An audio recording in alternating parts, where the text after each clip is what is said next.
ಯಾವ ಮನೆಯಲ್ಲಿ ಹೆಣ್ಣುಮಕ್ಕಳು ವಿನಾಕಾರಣ ಕಣ್ಣೀರನ್ನು ಹಾಕ್ತಾರೋ ಆ ಮನೆಯಲ್ಲಿ 14 ಲೋಕಗಳಿಗೆ ದಾರಿದ್ರ್ಯ ಬರುತ್ತೆ ಅಂತ ಹೇಳಿದ್ದಾರೆ.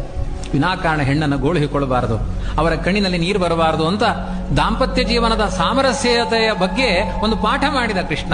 ಸತ್ಯಭಾಮೆ ಸೊಕ್ಕು ಹೊಡೆದಿದ್ದಾಳಲ್ಲ, ಅವಳು ಮುಡಿದಿರುವಂತಹ ಪಾರಿಜಾತ ವೃಕ್ಷ ಎಲ್ಲಿದೆ ಅಲ್ಲಿಗೆ ನನ್ನನ್ನು ಕರೆದುಕೊಂಡು ಕೃಷ್ಣ ಕರ್ಕೊಂಡು ಹೋದ. ನೀವು ಹೇಗೆ ಹೇಳ್ತೀರಿ ಹಾಗೆ ಕೇಳ್ತೇವೆ ಅಂತ ಕರ್ಕೊಂಡು ಹೋದ ಕೃಷ್ಣ. ಆ ಮರವನ್ನ ಕಿತ್ತು ನನ್ನ ಮನೆಯ ಅಂಗಣದಲ್ಲಿ ಭೂಲೋಕದಲ್ಲಿ ನೆಡು, ಅವಳಿಗೆ ಒಂದೇ ಒಂದು ಹೂವಿಲ್ಲದೆ ಇರುವ ಹಾಗೆ ಮಾಡ್ತೇನೆ ನಾನು. ಕೃಷ್ಣ ಆಯ್ತು ಅಂತ ಮರ ಕಿತ್ತಿದ. ಸರ್ವಶಕ್ತ ದೇವರು ಹೇಳಿದ ಹಾಗೆ ಕೇಳಿದ. ನೋಡಿ, ಎಷ್ಟೇ ನೀವು ಸರ್ವಶಕ್ತರಾಗಿದ್ರು ಸ್ವಲ್ಪ ಹೆಂಡತಿಯನ್ನು ಅನುಸರಿಸಿ ಎನ್ನುವ ಪಾಠ ಇದೆ ಅಷ್ಟೇ ಭಾಗವತದಲ್ಲಿ. ಯಾವ ಮನೆಯಲ್ಲಿ ಹೆಣ್ಣುಮಕ್ಕಳು ವಿನಾಕಾರಣ ಕಣ್ಣೀರನ್ನು ಹಾಕ್ತಾರೋ ಆ ಮನೆಯಲ್ಲಿ 14 ಲೋಕಗಳಿಗೆ ದಾರಿದ್ರ್ಯ ಬರುತ್ತೆ ಅಂತ ಹೇಳಿದ್ದಾರೆ.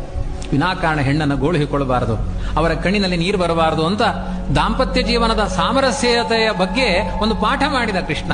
ಸತ್ಯಭಾಮೆ ಸೊಕ್ಕು ಹೊಡೆದಿದ್ದಾಳಲ್ಲ, ಅವಳು ಮುಡಿದಿರುವಂತಹ ಪಾರಿಜಾತ ವೃಕ್ಷ ಎಲ್ಲಿದೆ ಅಲ್ಲಿಗೆ ನನ್ನನ್ನು ಕರೆದುಕೊಂಡು ಕೃಷ್ಣ ಕರ್ಕೊಂಡು ಹೋದ. ನೀವು ಹೇಗೆ ಹೇಳ್ತೀರಿ ಹಾಗೆ ಕೇಳ್ತೇವೆ ಅಂತ ಕರ್ಕೊಂಡು ಹೋದ ಕೃಷ್ಣ. ಆ ಮರವನ್ನ ಕಿತ್ತು ನನ್ನ ಮನೆಯ ಅಂಗಣದಲ್ಲಿ ಭೂಲೋಕದಲ್ಲಿ ನೆಡು, ಅವಳಿಗೆ ಒಂದೇ ಒಂದು ಹೂವಿಲ್ಲದೆ ಇರುವ ಹಾಗೆ ಮಾಡ್ತೇನೆ ನಾನು. ಕೃಷ್ಣ ಆಯ್ತು ಅಂತ ಮರ ಕಿತ್ತಿದ. ಸರ್ವಶಕ್ತ ದೇವರು ಹೇಳಿದ ಹಾಗೆ ಕೇಳಿದ. ನೋಡಿ, ಎಷ್ಟೇ ನೀವು ಸರ್ವಶಕ್ತರಾಗಿದ್ರು ಸ್ವಲ್ಪ ಹೆಂಡತಿಯನ್ನು ಅನುಸರಿಸಿ ಎನ್ನುವ ಪಾಠ ಇದೆ ಅಷ್ಟೇ ಭಾಗವತದಲ್ಲಿ.